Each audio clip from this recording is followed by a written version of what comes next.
professor and among the acknowledged international law experts, hindi daw valid yung arbitration. That's one thing. So, kung pipilitin mo na susundin, ang dating sa akin yan talaga, ako naniniwala ako hindi valid, and we should not have resorted to that. Kung pipilitin mo that it has to be followed because it's binding, sa akin propaganda na yan. Ambassador, gobyerno ng Amerika at ng Europe ay ang nagsasalita. Assuming for the sake of discussion, panindigan nila ng US at ng European Union na legally binding ito. Siyempre, alam natin na may minerals dyan, kaya atat na atat ang China. Minahin nila ito, wala tayong nagawa. Napaltan ng liderato ng ating bansa.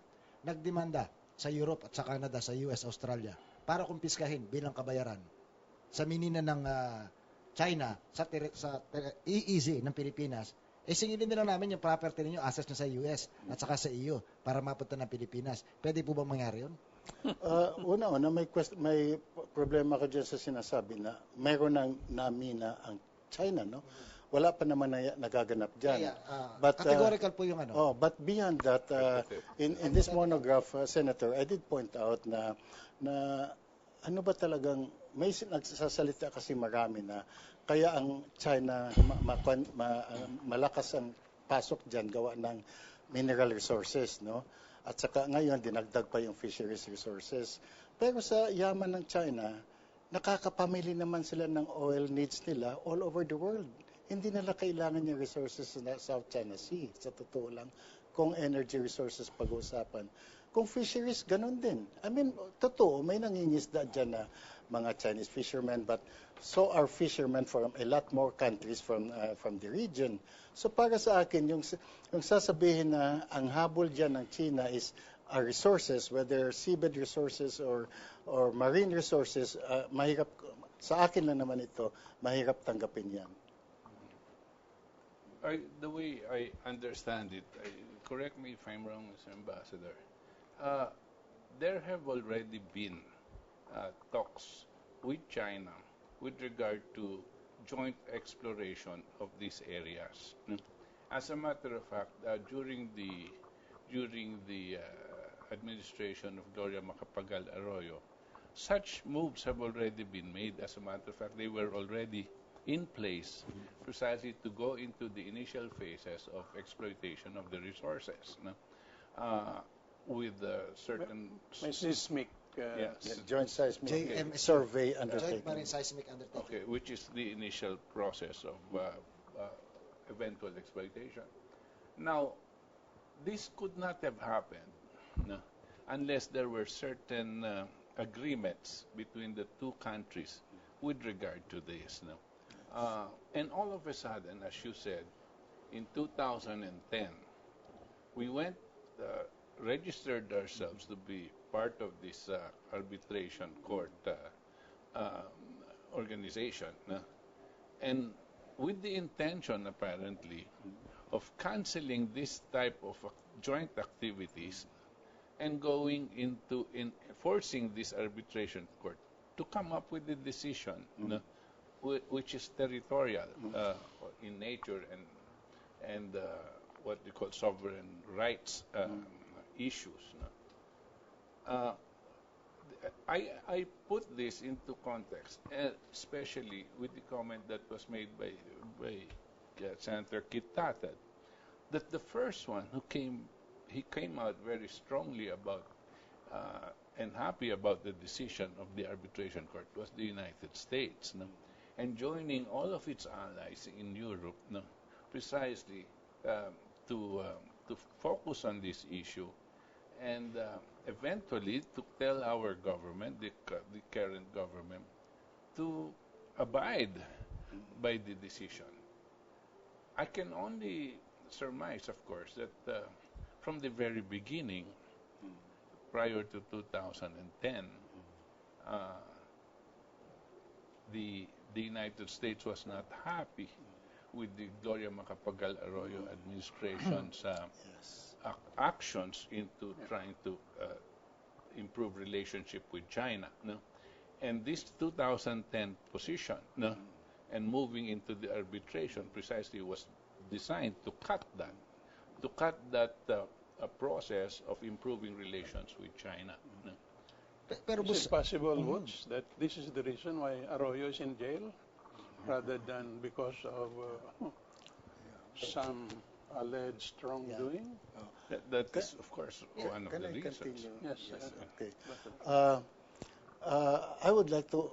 I began in that note that it's to me suspicious or curious why it was only in 2010 that we acceded to the charter of the Permanent Court of Arbitration. But of course, I did not want to expand too much on that.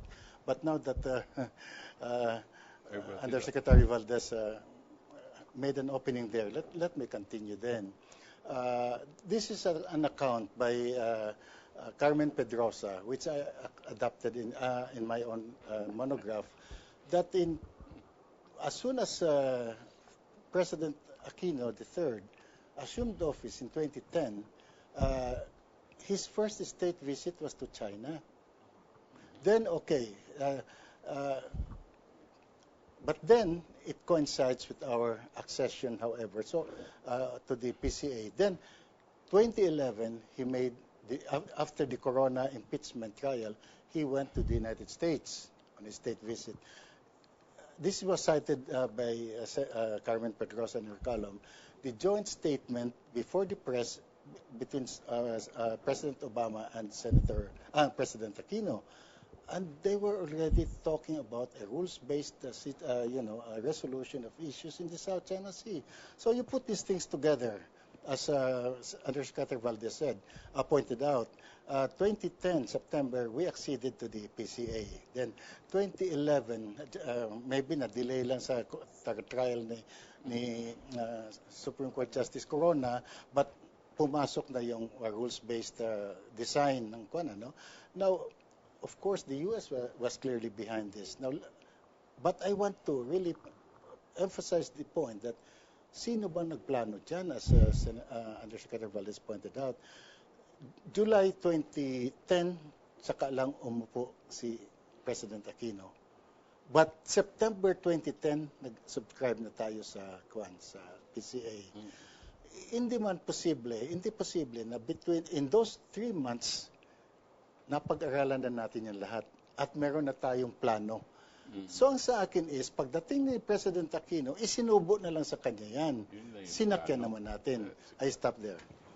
May tanong lang po ako dyan, kasi sa mga nanonood sa atin, napaka-emotional ng isyong ito. Lest makusan tayo mga traidor. Ano po ang masama kung nasa likod natin ng Amerikano? Una-una masama is kontra na yan sa Constitution. Na nako-compromise yung ating independent foreign policy. Number 2, as isa pang bagay na masama dyan is yung tinatawag na intervention in domestic affairs. And sa ngayon, that's why at one time I said we just have to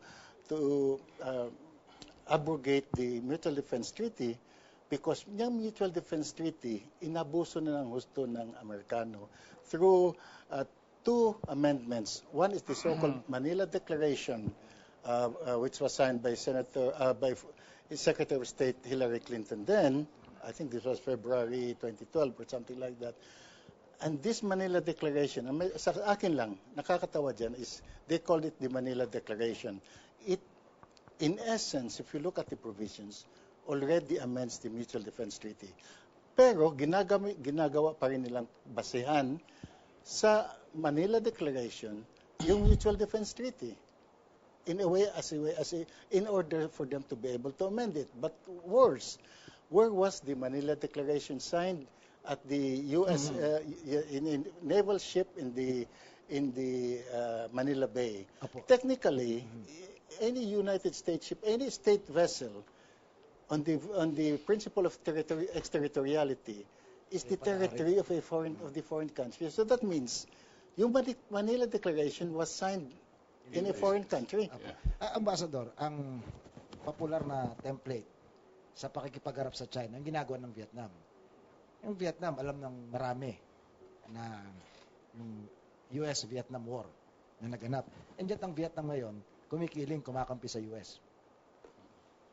Ngayon, paano natin ipapaliwanag sa taong bayan na yung pagkampi ng US ay masama?